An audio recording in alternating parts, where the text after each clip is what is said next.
All right, what is going on, everybody? I wanted to hop on and just rip it on a live stream and just give some thoughts on what's going on in the markets today. We saw an absolutely explosive move coming off of these April lows, and unless something crazy happens, that was probably the bottom, and we're going to enter a huge agentic AI and semiconductor supercycle, which I've talked about a bunch of times on the channel. A little bit of background on me: I am a licensed financial professional, and I wanted to give some thoughts that are unaffiliated and just my own opinion. So a quick disclaimer and disclosure there. Just take some time to read that, and we're going to get into a video that I saw on Goldman Sachs today, which I thought was a really good primer for what the current state of the market is. So yeah, just hit subscribe, and yeah, let's rip it and see what happens. All right, Sean, SPX is up 16%, NASDAQ's up 26%. I think semis are up like 70% off those March 30th lows. What's going on? What happened? Yeah, it's amazing because we're still in the middle of a large geopolitical conflict where oil prices are still very elevated. And as you mentioned, you just look at it and S&P is up 8% on the year now. NASDAQ's up about 15 or 16% on the year. Semis, they go up every single day, it feels like. And it really feels to me like it's a tale of two markets. There's the AI stocks within US equities and anything that's related to the AI trade, whether it's the hyperscalers, the semiconductors, the data centers, the equipment, and then there's the rest of the market. And the indices that you mentioned, the S&P, the NASDAQ, so much of the concentration in those is now these AI names. And so we've just gone through another earnings season just about here in the S&P. We're about 90% of the way through, and EPS growth is tracking at plus 17% year over year, which is the sixth consecutive quarter of double-digit earnings growth. Now, as remarkable as that is, what's even more remarkable is that the expectations for the next 12 months of EPS growth have now been ticking up to plus 13%. And if you look at it, in one way you would say, well, the S&P is up 8% year to date. EPS growth over the next 12 months is up 13%. So the multiple has actually compressed from 22 to 21 times. So if anything, earnings are doing most of the heavy lifting. Now, that's not to say that a 21 times multiple is historically cheap by any metrics based on everything that's going on in the world. But I think what it does show is that so much of these indices are concentrated to AI, and the AI story is still fundamentally intact in terms of earnings, and they're still growing at a very rapid rate. Yeah, that's a great point. AI is driving so much earnings. It's funny, though, because going into the year, we had this call around halo stocks outperforming even the AI stocks, and it was working. What happened to that? You're talking about a tale of two markets. What happened to the other side of the market, that halo side? It's amazing because when we sat here 3 months ago and did this podcast at the beginning of the year, the whole theme around the market was a broadening out trade. It was that. Give some context for what he's talking about right there. If you pull up this ETF that I follow, it's called the MADE Index. They're talking about, like, they consider it halo, hard asset, low obsolescence. So you have everything from Caterpillar, Cummins, things that AI literally cannot reproduce. That was like a theme going into the year. And it's kind of funny, they're walking back on their suggestion of rotating clients into those funds. As you can see, like, it hasn't really done particularly well, but also hasn't done really bad. So I think people are trying to figure out, as capital like rotates into something like SOXX, which is a semiconductor ETF, which, I mean, I don't even need to explain this chart to anybody. It's going straight up and going back to the hardline side of everything, the people who have excavators building the data centers, the performance hasn't been as good. And I think it's really because people are definitely rotating that capital into semiconductors because it's just moving so fast. So why would you wait for the rest of the economy to catch up to what's already working? That the conventional leaders, US tech, hyperscalers, et cetera, were getting sold in exchange for more cyclical equities to start the year. The view was that there was going to be above trend growth, below trend inflation, and a Federal Reserve who could start cutting rates as soon as the summer into a very hot economy. And so a lot of our clients at the beginning of the year said, in a world that has plentiful growth, we should be looking for names in the home builder space, in the consumer space, which was supposed to get relief from the tax refunds that were part of the One Big Beautiful Bill last year, as well as from potentially the Supreme Court striking down tariffs, which ended up happening. And there were a lot of things to get bullish on in terms of the real economy, whether it be as well the industrials, what we call the cyclical equities. And what's ended up happening is you can't really see it in the price of S&P because it's so dominated by AI, but there has been a real growth shock and inflation shock because of how high oil prices have been, because of the geopolitical conflict that we're seeing right now. And so that's affected a lot of these cyclical equities, and we're seeing this massive rotation back into the hyperscalers, back into the AI names, as people view that story as more inelastic demand and able to withstand the things that the consumers aren't, because now we're in a really murky macro world where one thing I'll add there too, like on the semiconductor trade, it's kind of just shoot first, ask questions later. A lot of people, they don't even know what they're really getting into. They just see an ETF that's flying high. And I think people are really selling anything from software or like a Home Depot or a home builder. They're getting rid of that, but they're not holding cash. They're rotating that into a semiconductor trade. And for good reason, because the earnings just keep going like straight up. There's very high inflation, and we thought the Fed was going to be cutting. Now I keep pausing the video, but it's a completely different market. Like the earnings in semiconductors specifically, anything to do with the AI build out or the AI revenue generation is double digits right now. Like it's only going up every single quarter, every single year, and it's accelerating, which is just not true at all for things like homes, which are flat to down, which is crazy, or car dealerships, stuff like that. Like people are not spending more. It's the companies over the past couple of decades, starting from 2010 to 2015, all the way to 2020, those people who have generated the most money are now redeploying it in CapEx, and it's going straight into a company like NVIDIA, which is why the market keeps being carried so much higher by stocks like that. Now we're hearing clients say that the next move might actually be a hike, just given that we had an extremely high PPI this morning, really high CPI yesterday, and the growth numbers are starting to deteriorate, and the Fed might be a little handcuffed, which is not a good setup for the rest of the economy, or the real economy, we should say. So square the circle there, because, you know, as you pointed out, 6 straight quarters of double-digit EPS gains, but all this ahead of us, maybe a Fed hike, and as you say, the real economy actually showing some stress. Are we in a bubble? No, I don't think we're in a bubble. And the way that I define a bubble would be you have a stock or a group of stocks that go up for, call it a day, a month, a year, 2 years, whatever it is, on air. And when the bubble pops, so to speak, they go back to the levels that they were at to start all of this. And when I look at the AI complex, there are a lot of things that fundamentally are working in that complex. If you look at the hyperscalers, they've committed to spend $755 billion this year in CapEx, which that number is just completely mind-blowing. That's up 38% year over year in terms of CapEx growth. And that's why the semiconductor earnings are always beating, because there's just so much CapEx going into the trade. So do I think that when things start to draw down that they're going to go back to levels that we saw 2 years ago? No, I don't. But what I will say is that we have something called the GS Risk Appetite Indicator, which is effectively a measure of how willing our clients are to take risk and how willing the market is to put on risk. That's at 5-year highs. You look at our prime book, semiconductor exposure is making new record highs every single day. And so what I do think the market is underappreciating is that even in uptrends, you can have two-way volatility. Things don't just go up all the time. They can also have violent corrections. And we haven't really seen that. And what... All right, I got a good point for him right there. He's talking about violent corrections. This is like one of the strongest trends we've seen. If I just scroll this chart, I mean, this thing was already ripping, right? This is the SOXX index. Like, look at this chart. This chart looks made up.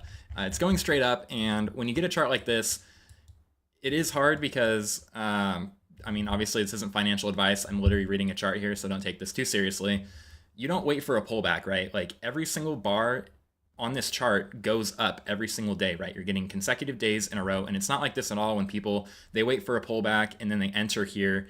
This is your pullback. You get 2 days to decide if you're dropping in your net worth into semiconductors, or, you know, what happened, right? Like it went up 13%, like and that was the first of many pullbacks. So he's saying we might get a deeper pullback at some point.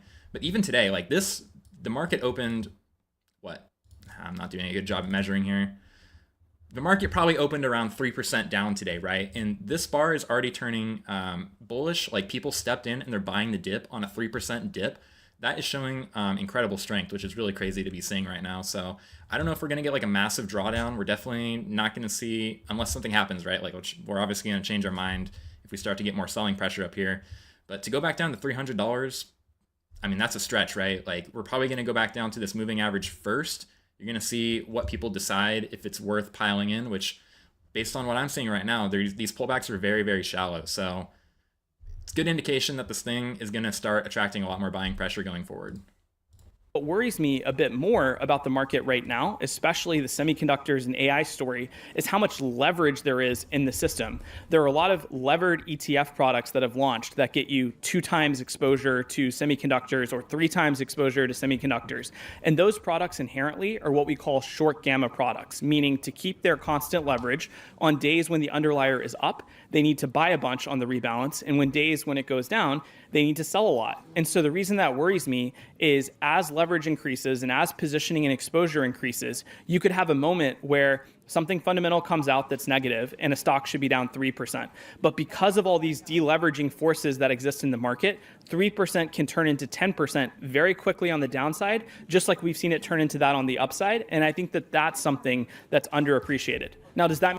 That's a crazy point, because he's saying that the thing that's going to cause the sell-off is the leverage. It's not even the fundamentals. Like, he's not saying that earnings are going to go down. It's the fact that people just piled in too quickly and it's just going to be an unwind. But I think because the charts are so strong, like I said, it's kind of going back to the point, like, even if it does blow up, it doesn't mean the top is in, because there's so many people on the sidelines who are waiting for pullbacks, especially like professional money managers. I'm not even talking about retail at this point. I'm talking about people who manage billions of dollars who have never touched technology stocks in their life, right? Like, they're only dividend or value investors. They're going to see a chart like that. They're realizing that their funds are underperforming. And they're like, oh my gosh, I need to get into this pullback potentially. So that's pretty crazy to hear. It's nothing fundamentally breaking. It's not a black swan. It's not the hantavirus or, Fed rate hikes. It's just gone up too much because people are just piling into the trade. That mean that we're in a bubble because we can have a 10 or 20% drawdown? Absolutely not. But it does mean that there could be some two-way volatility in the market. No, it's a great point. When you have a forced seller in there in a leverage situation, it can exacerbate downturns. Talk to me a little bit more about the AI trade then. Where is it now? What's the theme that you want to play in that AI trade? So for the past 3.5 years, AI has been the talk of not just the US markets now, but even more so now recently, the international markets.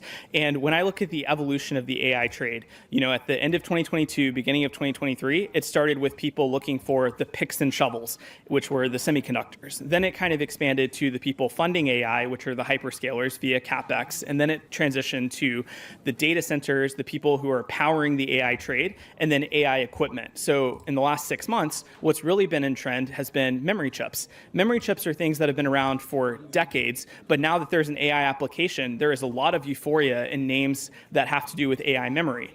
More recently, it's shifted to fiber optic cables, which are effectively the cables that allow for high-speed transfer of data within these AI data centers. And those are more efficient than the previously used copper cables. And so this optical networking theme is up over 100% year to date. Yeah, it's fascinating. It's almost like walking through the AI hardware store and trying to pick out the shovels that we're short of. Absolutely. That's a great idea. All right, so what's the trade? Our baskets team sees the next spinoff or the next iteration of the AI equipment trade being within liquid cooling. So traditional data centers consume a lot of electricity using traditional air cooling systems. Almost as much goes into cooling as it does to actually producing the AI. But with liquid cooling technology, you can significantly reduce by as much as 10 times the amount of electricity that goes towards cooling, and you can shift that more towards the power and distribution of actually fueling the AI trade. And so we think that's where the puck is going. The theme's up about 30% year to date, and we're seeing that trend catch on with a lot of data centers looking for that type of equipment. All right, we're in the middle of May. Traditionally, this is sell in May, go away. What are you looking for, though, over the next month or two? I think the most important thing is to watch back-end bond yields. So this morning, as we're talking, 30-year yields have eclipsed the 5% mark, which is a huge psychological level to even equity investors who look at yields for a lot of their tech investments or a lot of their more like levered equity investments, et cetera. And I think that, again, it speaks to the tough position that we're in with rising inflation into a potentially weaker growth environment. We also have about 10 to 15% of the earnings season left, with the largest company in the United States, largest company in the world, reporting earnings next week, which will continue to show signs of how CapEx is being spent in the AI trade and the next steps of the AI trade. And then lastly, you have the US and China meeting this week. And I think that that's really important because when you look at China equities, those have been the notable underperformer in terms of the rest of the world. You've had such strong performance in Japan, Korea, Brazil. And I think that a lot of investors are looking to China as, are things going to open up more, and are some of the China tech companies and China AI an investable story going forward? And maybe we'll learn more after these meetings. Yeah, three important things to look at: rates, semis, and China. We will keep our eyes open. Sean, thanks so much for joining us today. All right, that was pretty interesting. Goldman Sachs does like a couple of those every single week, and they're free, so you might as well watch them, right? So a lot of things that come to my mind here is probably the best free resource on the internet by far. So FactSet is something I've used in the past when I've worked professionally.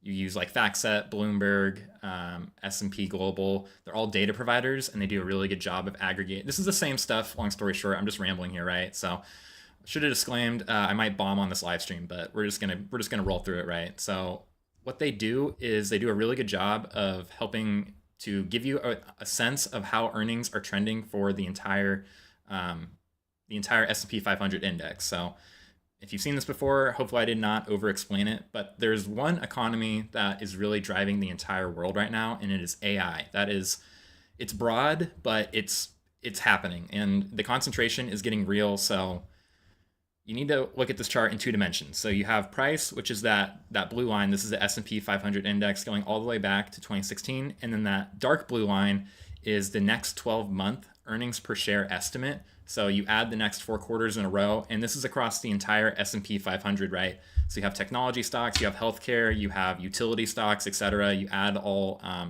about like 9 sectors together. There's probably a couple more sub sectors in there.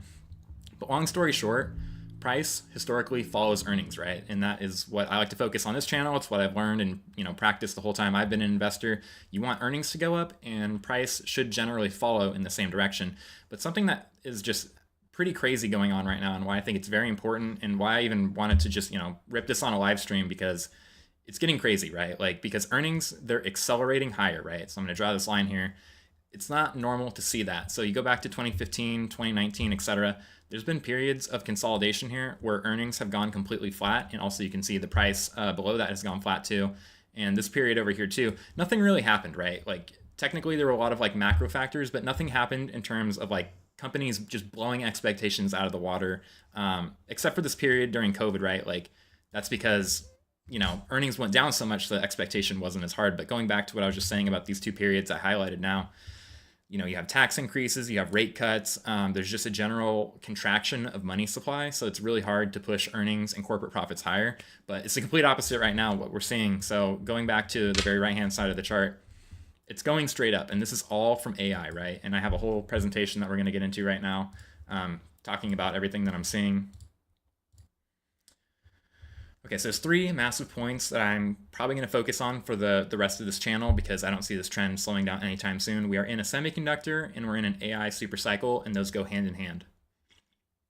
So the first point being, the more CapEx that the companies down here on the right-hand side, you have Amazon, Google, Microsoft, and I threw ServiceNow in there, and I'll explain why. The more CapEx that they're spending equals more earnings in the future, and it's because they're seeing a huge demand for AI earnings. And that's point number 2 there, the demand for specifically agentic AI computers. Agentic AI compute remains sky high, and it's going parabolic. I mean, if you have an employee that doesn't need to sleep, only requires power, and it costs a fraction of a penny to run that outcome, you're going to want as many of those as possible, and we're going to get into the implications of what that looks like. And point 3 here is the investor implication in that bubble up, which is the whole reason I played that Goldman Sachs video in the beginning. You see people piling into different parts of the AI trade. So we're going to split this across 3 different dimensions. You have on the left-hand side, you have the people supplying the AI hardware, most notably NVIDIA. NVIDIA is responsible basically for everybody on the right-hand side, right? Like, if without NVIDIA, without GPUs, without CPUs, and it gets down into AMD, you got to give all these guys credit.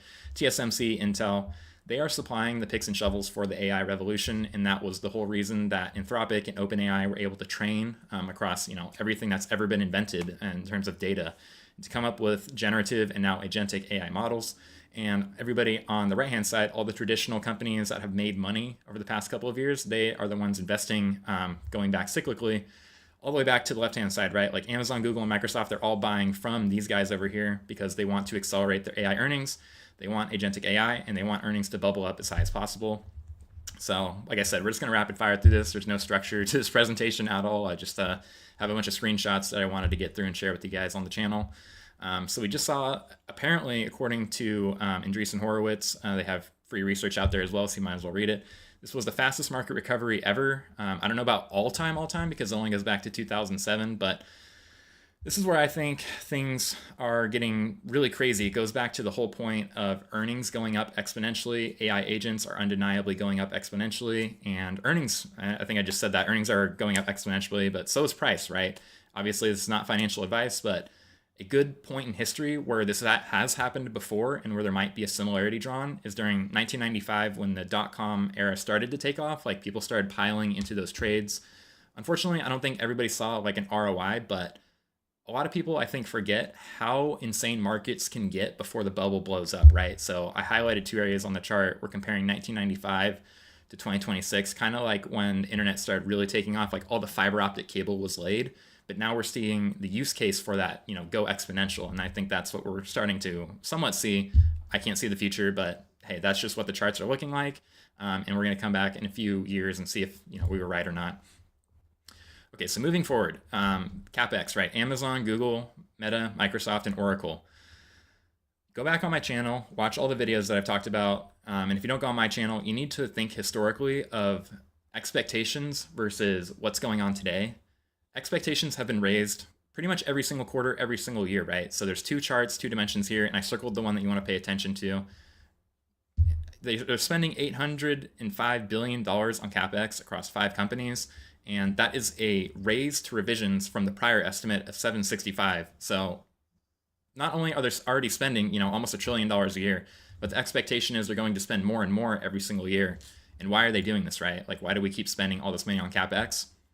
This is pretty much the only chart that matters in the market right now. The demand for AI compute, and especially agentic AI computing at hyperscalers in the cloud, which is why everybody hates data centers for good reason. That's a whole separate conversation. We're just going to talk about the financial implications of what data centers are turning into AI factories. Somebody explain this chart to me. This also looks made up, right? AI demand across 3 companies alone is up 140%.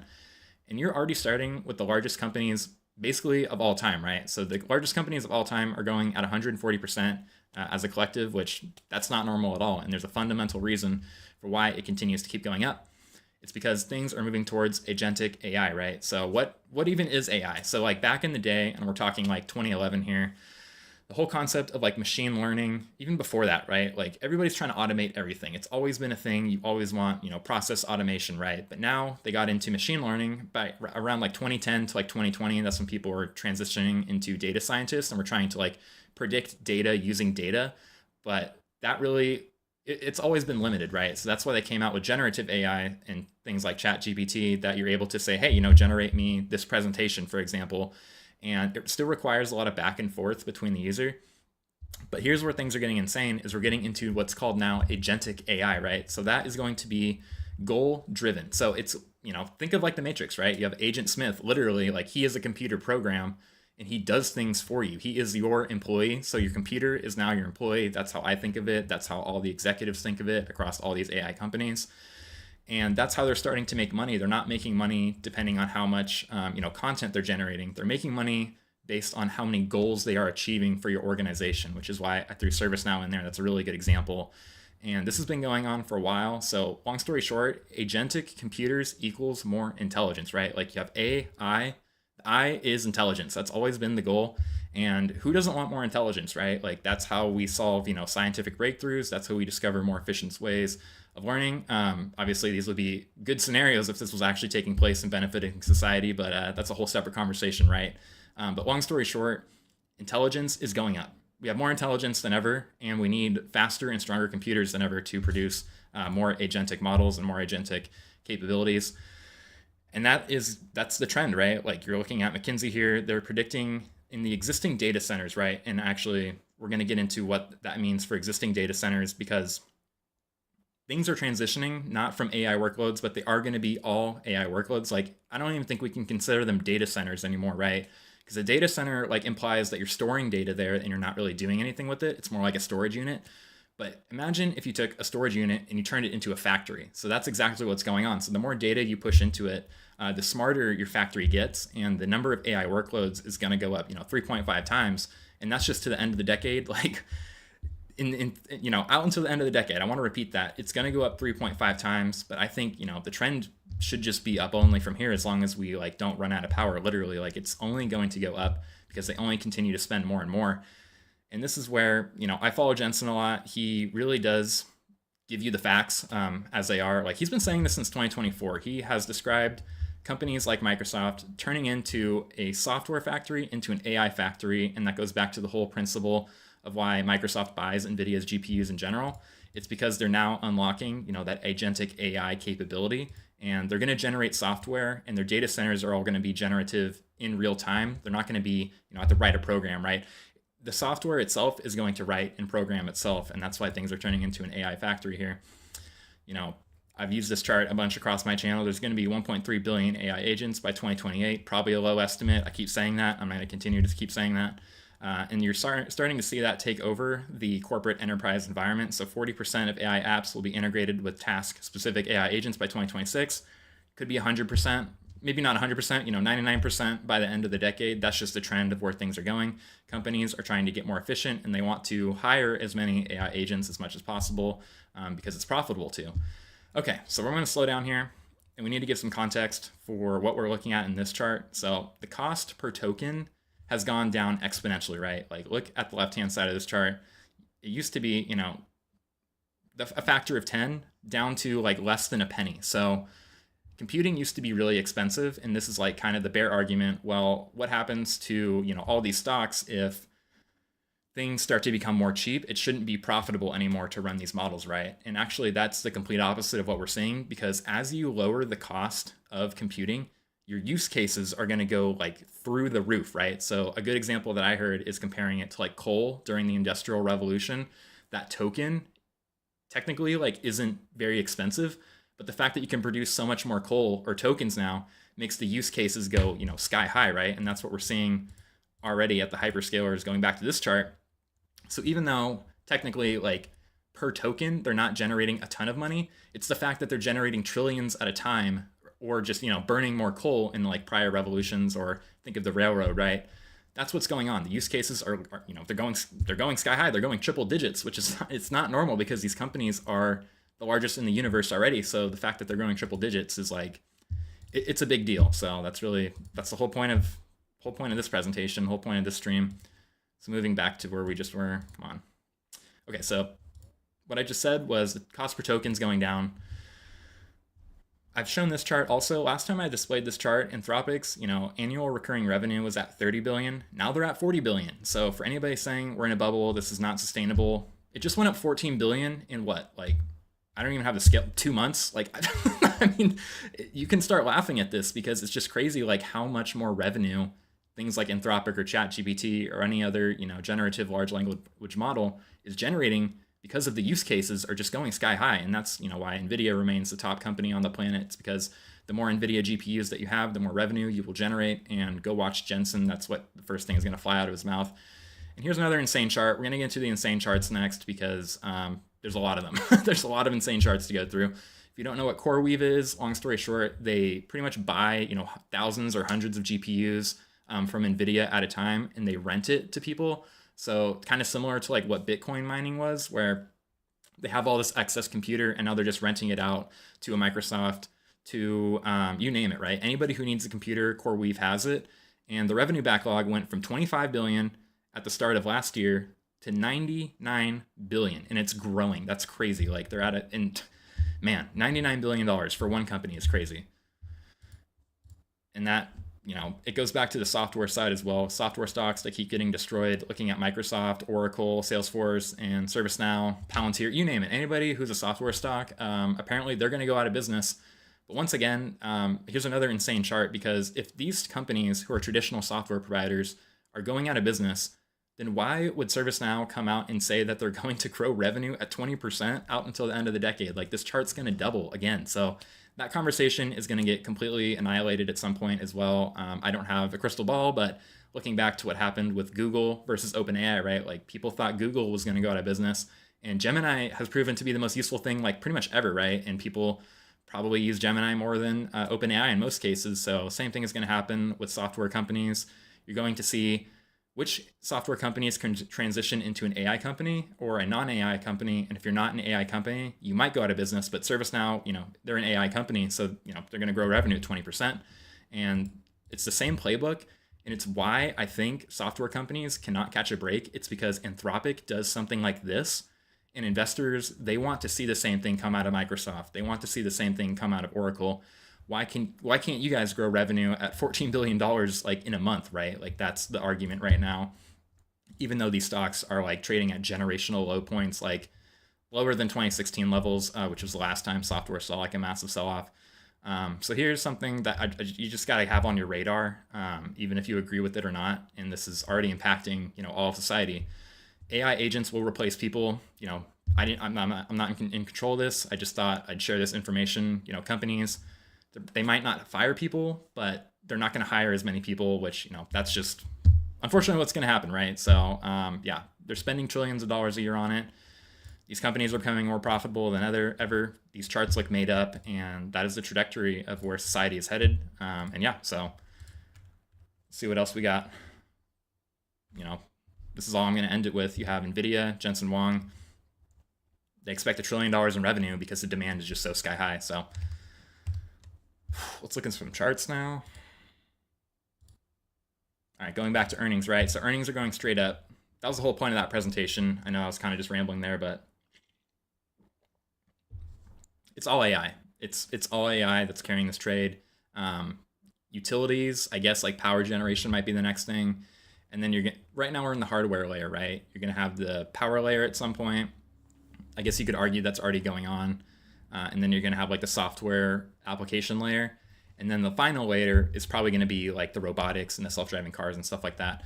So here's a good lesson, and probably the thing that I'm going to end it with how stocks follow earnings, right? So going back to this chart, forward expectations go up. There's no better example I've ever found if we just look at Micron Technology, right? So Micron is the DRAM provider, one of the memory stocks. You have SK Hynix, you have Samsung, and I have Micron. You can't tell me this correlation isn't 1-to-1, right? So I have the revenue estimates out until the end of the decade, right? So you have their next 12 month, which is that line in blue. You have their first year, their second year, their third year, and fourth year in a row, all the way out to 2030 and beyond, right? When revenue expectations go up, the price should follow, right? And that is the chart I have behind right here. Hopefully that makes sense. I don't know if I'm doing a good job explaining that to people, but expectations go up, price will go up with it. And why do these expectations are going sky high? It's because, Micron is sold out until 2030, potentially, right? They're growing revenue at, triple digits once again. It's because people who have existing money, such as Microsoft and NVIDIA and whatnot, they're locking up the supply chain, and they're hoping to get a hold of the supply that is just so demand constrained right now. All right, where's the market at today? It's pulling back a little. Yeah, we'll see. I mean, looks pretty bullish to me. Not financial advice at all. I'm just gonna rapid fire through some charts here, just kind of like what my watch list is like built around, and we just want to see like where we're seeing like relative strength in the market. I segmented this between like the AI leaders. These are all like the hardware suppliers. So NVIDIA, obviously up only, TSMC up only. And what I'm looking for here, I'm just kind of going off of vibes, but as long as price, TSMC might not be the best example. And this is maybe it's a good example because you're seeing that there's consolidation going on, but it's the type of consolidation that's above, its long-term moving averages, the last 20 days in a row. You don't want to see it break below that. ASML, look, buyers are stepping in at the moving average. You don't want to see, price go below it. That's going to be a different conversation. You want to see it, pull back and then potentially move higher. So Broadcom going higher, right? AMD going higher, Intel going higher. Those are like the CPU providers. And then you have things like Lam Research. They provide other semiconductor equipment. KLAC, another good one. ADI, which is analog devices. AMAT. A lot of these companies, like nobody's really ever heard of, which is funny. And if you have, you're the GOAT because these companies obviously have just gone parabolic recently. And it's really hard to even keep up with them. Some of these companies grow 20%, 30%, 40% and above, and they're not slowing down whatsoever. I'm going to save this watch list for another time. This is what Goldman Sachs was talking about, like the interconnectivity stocks like Marvell. Once again, went from $83 all the way to $180, so that's already up 100%. Things like Qualcomm, a little bit of a sell-off going on there. Vertiv, this is what that guy was talking about from Goldman Sachs about the liquid cooling, and the stock. I don't know if you want to rotate into it, right? It's up 100% already, and that's pretty much year to date, which is already crazy to see. And there's good reason, right? Like earnings continue to go up for them as well. And some other segments that I keep my eye on, you have like the compute stocks, so the people who own the data centers, they rent the GPUs out to people. So you have CoreWeave, you have Nebius, you have IREN, and this other one called Hut 8. They used to be, I'm pretty sure all these guys used to be crypto miners, right? And they transitioned into providing like computing power. The thing to be careful with that group is they have like a lot of CapEx, like, a ton of CapEx. So profitability is going to be like in the future. But if you do believe that, computing power is going to be sky high, watch out, I mean, it's not slowing down anytime soon. That's all I'll leave it at. And then you have the traditional companies like telecommunications, like people getting into AI, right? So you have like Google, that's, beating expectations by 100%. And Cisco, this happened yesterday, right? Like, look at that. I mean, 13%. And here's like this is just like a fun chart to even look at. This is like one of those .com era stocks that if you held on to this thing, damn, like literally damn, like this peaked all the way back in the .com era, and now you're doing pretty good. So will we get this again? It's hard to say. Like Cisco technically is expensive, but it's also growing earnings like exponentially. So, well, maybe not. Cisco might not be the best example, but hopefully you get what I mean. And then there's losers, right? So we have to talk about all the winners, and then we have to talk about all the losers. People like Meta, they spend too much. It's all the like perception of investors at this point. It's not the fact that like Meta is a bad business. It's not the fact that they're even going out of business. It's the fact that investors just don't like how low their growth rates are compared to how much they're spending on CapEx. You tell me if that's right or not. This trade's gonna take a while, I think. Like people are definitely focused more on the supply sides, like people like NVIDIA, TSMC, ASML, versus the people who are actually like deploying it, such as Meta. And then here's the most fun watch list of all time. You have Micron, which is, I mean, we need to zoom out, right? Like let's look at SK Hynix here. This is just a crazy chart. What is this? Like, what happened? And if we put this on like a percentage, right? 31,000% all time. So, there's stocks up there that are up like 1,000,000%. But there you go. This is even more mind blowing. It's up 600% in the past couple of months there. So, hey, that is pretty crazy. But like I said, earnings continue to go up. So we're going to watch these. We're looking at Samsung, SanDisk, Seagate. I don't even know if anybody's ever heard of these companies, right? But it's the fact that the people who have money are buying up memory supply. And as long as these stocks continue to trend, like, look, here's a great example. Stocks are going to pull back, like they said, but if they're riding this 20 exponential moving average, as long as they did not break materially below it, like this is the buying point, right? So I think like the next move for stock like this, unless this continues to peel up higher, right? Like back here, it pulled back, but the demand is so sky high for these things right now, all these memory stocks, it might not even hit the 20 exponential moving average, right? Like back here, you missed out on the whole trend, really. Like you had to wait until right here. And by the time this thing started to take off, by the time you got a pullback, you missed out on 100% return. And even to today, like, continues to go on. You wait for a big pullback, you missed 140%, right? So that's where you have to balance. Do you believe that earnings are going to continue to be structurally higher? Going back to like FactSet, right? Do you think that earnings are going to be higher? And then you have to drill down into which part of those earnings do you think are going to see the most growth? Do you think it's going to be cloud computing? Do you think it's going to be self-driving cars? Do you think it's going to be memory, right? Clearly, the winner right now is memory, obviously, and anybody to do with CPU or providing the hardware to data centers, those are seeing the most inflows. And who's seeing the most outflows? It's people selling the AI like applications. So I think like the Meta trade is going to come, later at some point, because investors need to see Meta grow revenue like 40%, right? Or if they continue to raise CapEx by a certain percent and their earnings go nowhere, can't really say it was worth it, right? So last corridor that we're going to end with is software. Microsoft is finally like catching a bid down here. ServiceNow, it's catching a bid, right? But we need to see it break above. It's the complete inverse of what we were talking about with the memory stocks. If I actually flip this and I invert this chart here, it's the same principle, but a different concept where, we flip this chart on its head, right? So it's trending and then it gets above like a certain moving average, but it doesn't sustainably like go past it. And that's why you don't want to like pile into these trades like too soon, even though they're growing revenue, even though earnings are going up. And it's clear to me as day, like a stock like Microsoft will never go out of business. It's too big like to fail. Obviously not financial advice there, but if you look at their net income, right, like it's larger than some companies or some countries combined, which is self-explanatory. But you need to see like more buying pressure, and that's really what I'm doing on the stream. I'm not even trying to pick investments or pick stocks. I'm looking for where money is going, and that's what ServiceNow is seeing. Stuff like Palantir, love them or hate them, right? They're growing at 100% every single year. Nobody's buying this right now. Oracle, there you go.